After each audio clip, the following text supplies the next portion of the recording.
उसके माथे में दर्द है, उसको कोई दिक्कत है, उसको परेशानी है, एक तो दवाई लेने से कोई भी व्रत, एक धोखे में कोई अन्न का ग्रास आप ले लेते हैं उससे भी कभी ऐसी परिस्थितियां बन जाती हैं, हारी दुखारी बीमारी, और उसमें व्रत छूट जाता है तो उसका अपराध नहीं लगता।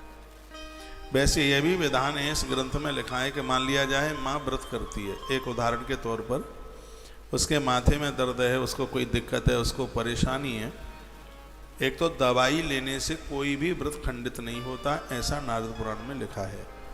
दवाई लेने से कोई व्रत खंडित नहीं होता। एक धोखे में कोई अन्न का ग्रास आप ले लेते हैं उससे भी व्रत खंडित नहीं होता। जैसे मान लिया जाए एकादशी है और कोई बूंदी के लड्डुआ बांट रहा है और आपको ध्यान नहीं था और आपने एक चटका दिया, एक लड्डुआ ले लिया आपने और फिर ध्यान में आया, ओ रे आज तो एकादशी थी। फिर आप कहते हैं चलो अब लड्डुआ तो खा ही लिया है, दो फुलके भी चटका दो, अब क्या है, अब तो जैसा ही सोमन वैसा ही सवा सोमन। ऐसा करके आपने अन्न खा लिया तो घोर अपराध हो जाएगा। व्रत तोड़ने का भारी अपराध है। कितना अपराध है? शिव महापुराण में कोटिवृत्त संहिता में वर्णन है, पत्नी पति को समाप्त कर दे और पति पत्नी को समाप्त कर दे, खत्म कर दे, तो जिनको नर हत्या और स्त्री हत्या का जो अपराध लगता है, व्रत तोड़ने वाले व्यक्ति को वही अपराध लगता है। इसलिए बातों ही बातों में व्रत तोड़ा नहीं जाता। वो धोखे से आपने ले लिया है, फिर भी उस व्रत को पूरा कीजिए। हमने ये भी तो पढ़ा है कि इससे व्रत खंडित नहीं होता। जिस व्रत को आप हृदय से मानते हैं तो धोखे से भी अन्न जा ही नहीं सकता अंदर।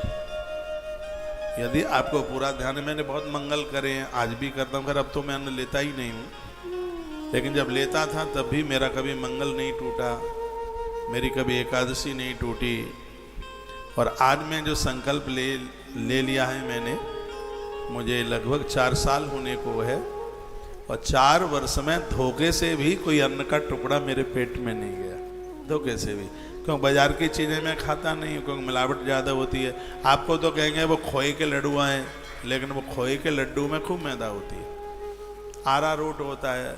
इसलिए मैं आपको प्रार्थना करूंगा, प्लीज़ आप मुझे ज़बरदस्ती ना किया करें। एक मैं बहुत संकल्प लिए बैठा हूँ, चल रहा हूँ, तो आप कहते हैं कि यह रबड़ी बिल्कुल दादू राम की दुकान की है और उसके यहाँ पर बहुत, दादू राम जी की दुकान पर बहुत अच्छे तरीके से बनाया जाता है। ठीक है, दादू राम जी की दुकान बढ़िया है, लेकिन दादू राम जी की दुकान पर बनाने वाले गुटखा भी खाते हैं, चप्पल पहन करके भी बनाते हैं, वो 8-8 दिन तक नहाते भी नहीं हैं, नाक भी वहीं पहुँचते रहते हैं, थोड़ा मटेरियल भी उसी में टपकाते रहते हैं। और मौका मिल जाता है तो दादू राम का बेटा थोड़ा कह देता है कि रबड़ी में थोड़ा अरारोट मिला दो, सैली हो जाएगी। ये ऐसा होता है ऐसा। तो जो भी बाजार की चीज़